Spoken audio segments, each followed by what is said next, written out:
Olá, bom dia, graça e paz, meus caros amigos.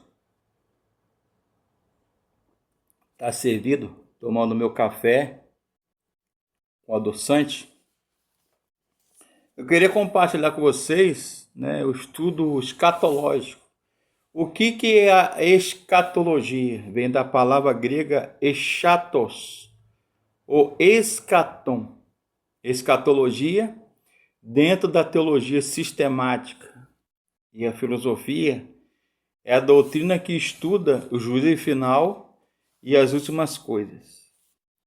E antes de nós tentarmos analisar, por exemplo, o livro do Apocalipse, que é o último livro do Novo Testamento e da Bíblia Sagrada, tenho já PDFs e pubs em teologia, especialização em teologia e filosofia, ensino religioso e ciências da religião, ok? Filosofia religiosa, filosofia da religião, antropologia bíblica, sociologia da religião, antropologia bíblica, antropologia da religião, psicanálise da religião, psicologia da religião, tudo que envolve religião, filosofia e teologia. E o livro do Apocalipse, ele é um livro emblemático. Eu já escrevi um comentário sobre ele, desvendando o Apocalipse, falando sobre as correntes milenistas e escatológicas, como a pré-milenista, a amilenista, a pós-milenista, a pré-milenista histórica e pré-milenista dispensacionalista e a pré-ira, que é outra visão teológica, linha teológica escatológica, dentro da teologia sistemática, que é a minha área de especialização, história e teologia sistemática, e teologia, história da igreja e teologia do Novo Testamento. É necessário estabelecermos alguns métodos de abordagem.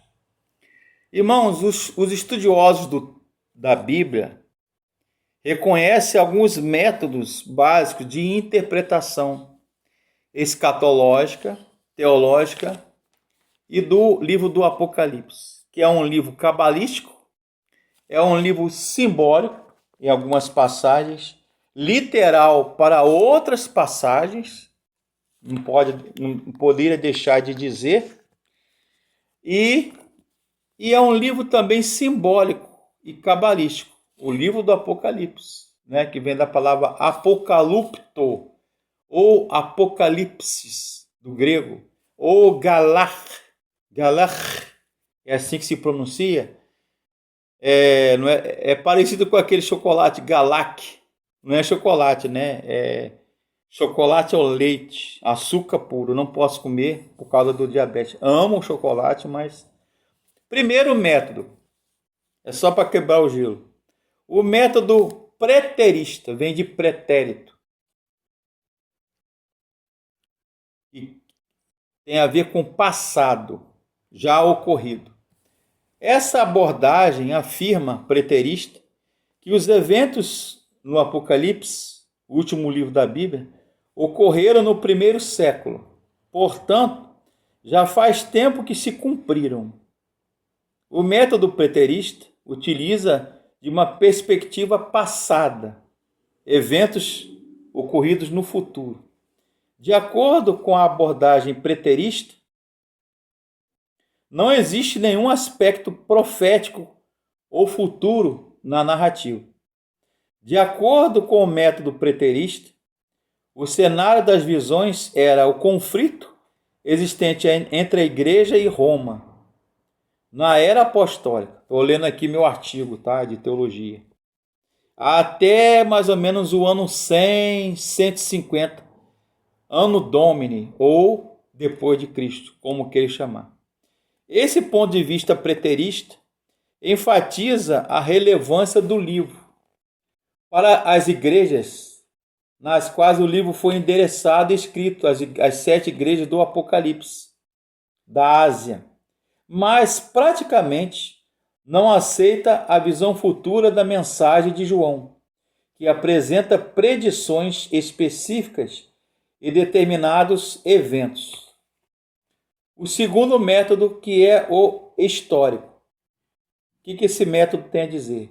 Esse método histórico vê o livro do Apocalipse como a ilustração do conflito entre a igreja e o mundo, entre o mal, o diabo, e Deus, o bem, estimulado e instigado por Satanás, Rachatã. Desde o tempo dos apóstolos até o final da nossa era. Tal abordagem reconhece plenamente o relacionamento entre a narrativa e os eventos terrenos. As crises na história mundial trazidas pelos conquistadores do passado e do presente são descritas e todas estão destinadas ao fracasso. A Primeira Guerra Mundial, a Segunda Guerra Mundial, a Guerra do Golfo, a Guerra do Paraguai, etc. Terceiro método é o futurista. O método futurista, com exceção dos capítulos 1 a 3 de Apocalipse, esse método futurista, portanto, encara o Apocalipse como totalmente futurista, detalhando o drama que será revelado no final dos tempos, do dia a dia, da ira do Senhor e da aparição do Cristo no céu, a abertura do livro e as 7 cartas da Ásia do Apocalipse. E limita-se ao primeiro século, e seria um tipo de esboço simbólico, em 7 partes, sobre a história espiritual da igreja, desde a era apostólica até a segunda vinda de Cristo. O quarto método é o idealista. Devemos distinguir esse método dos 3 demais, pelo fato de não se ligar à história, ou seja, a eventos reais. Este método idealista, ele lida com realidades espirituais, em vez de lidar com fatos históricos, enfatizando o conflito entre Deus e Satanás, o bem e o mal, justiça e pecado, e distanciando-se de uma preocupação com situações históricas específicas. Esse método idealista assegura ao leitor que as forças do bem alcançarão vitória. Nenhuma dessas abordagens há interpretação profética e satisfatória em si mesma. Já se fizeram tentativas de descrever ou declarar os prós e os contras de todos os métodos. São 6 métodos, nós estamos aqui elencando 4, possibilitando aos estudantes da Bíblia extrair as características úteis de cada um deles e usá-las de maneira sábia em seu próprio aprendizado. Nessa tarefa, prossigo aqui no meu artigo, ok? Como em qualquer outro estudo bíblico, é essencial que tenhamos a direção do Espírito Santo. 1 Coríntios 2, de 6 a 16 e Tiago 1, versículo 6. Então, sobre a vida de Jesus, a parousia, né, que é o termo técnico de segunda vida, parousia ou parousia, vem com a palavra epifaneia ou epifania, todas no grego, que é aparição, vinda, chegada. Geralmente, caro amigo, para quem leu grego, estudou grego como eu estudei, Fabrício Barreto Gonçalves, e até em certas ocasiões e algumas instituições eu lecionei também teologia e filosofia, parousia e epifaneia geralmente é uma palavra técnica no grego, koiné, bíblico, que tem a ver com a chegada ou visita de uma autoridade, um general romano, um imperador, um líder religioso, eclesiástico, enfim. E a volta de Jesus é conhecida como parousia ou advento. Então falam sobre a segunda vinda de Jesus. A linha amilenista quer dizer não existe milênio. Ele é espiritual e simbólico, que é a minha linha teológica calvinista, a milenista reformada. há um único evento quanto à volta de Jesus. Nenhuma distinção entre arrebatamento e segunda vinda. Introduz o estado eterno, ou seja, no final, haverá novos céus e nova terra em que habita a justiça, como está lá no final do Apocalipse.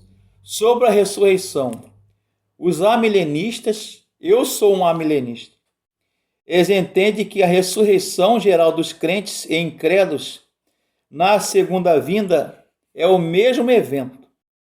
Quanto aos julgamentos, o julgamento será geral de todas as pessoas. Esse é o ponto de vista amilenista. Com relação à tribulação, os amilenistas entendem que a tribulação ela é experimentada nesta era presente. Sobre o milênio. Nenhum milênio literal na Terra. Após a segunda vinda, o reino está presente na era da igreja. Então, nós entendemos, amilenistas, reformados e calvinistas, entendemos que nós estamos vivendo o que se chama de era da igreja. É o chamado já e ainda não. Existe a escatologia universal, escatologia geral e escatologia realizada. Mas isso aí já é outro assunto para outra live. Israel e igreja. Os amilenistas entendem que a igreja é o novo Israel. Não há diferença, distinção entre Israel político e étnico, nação, e a igreja. É um povo só. Aí eu queria colocar aqui, teólogos amilenistas. Louis Berkhoff, Anthony Roekema e Herman Bavinck, do ponto de vista pós-milenista, pré-milenista, histórico, sobre a segunda vinda de Jesus, o advento ou parousia. Os pré-milenistas, aí são os pentecostais, alguns batistas, alguns neopentecostais, enfim. O arrebatamento e a segunda vinda simultâneos. Cristo volta à terra para reinar. Sobre a ressurreição, os pré-milenistas históricos entendem que a ressurreição dos crentes será no início do milênio, ressurreição dos ímpios incrédulos no final do milênio. Sobre o julgamento, os pré-milenistas históricos, eles entendem que o julgamento na segunda vinda será o julgamento no final da tribulação. Sobre a tribulação, os pré-milenistas históricos, um conceito pós-tribulação, a igreja passará pela futura tribulação. Sobre o milênio é tanto presente como futuro. Cristo está reinando no céu. O milênio não tem necessariamente 1000 anos. Isso são os pré-milenistas que entendem. Israel e igreja, o que os pré-milenistas e pentecostais acreditam? Alguns, em sua maioria. Alguma distinção e diferença entre Israel e a igreja? Há um futuro para Israel, mas a igreja é o Israel espiritual. Então eles entendem que a promessa e o cumprimento dessa promessa e profecias para a igreja e para Israel. Os pentecostais acreditam, e pré-milenistas, que a Israel e igreja são diferentes, não são as mesmas pessoas. Aí eu coloco aqui os teólogos pré-milenistas. Wayne Grudem, Millard Erickson, batista pré-milenista, George Eldon Ladd, tá? Agora, o pré-milenista dispensacionalista. Existe a visão pré-ira, a escatologia pré-ira, mas